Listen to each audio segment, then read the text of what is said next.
Today we celebrate Saint Catherine of Genoa. Going to confession one day was the turning point of Catherine's life. When Saint Catherine was born, many Italian nobles were supporting Renaissance artists and writers.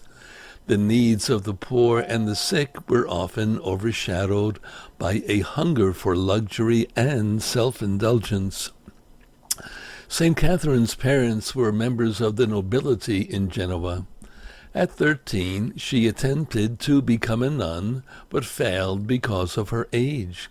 At 16, she married Julian, a nobleman who turned out to be selfish and unfaithful. For a while, she tried to numb her disappointment by a life of selfish pleasure. One day, in confession, she had a new sense of her own sins and how much God loved her. She reformed her life and gave good example to Julian, who soon turned from his self-centered life of distraction. Julian's spending, however, had ruined them financially. He and St. Catherine decided to live in the Pamatone, a large hospital in Genoa, and to dedicate themselves to works of charity there. After Julian's death in 1497, Catherine took over management of the hospital. She wrote about purgatory, which, she said, begins on earth for souls open to God.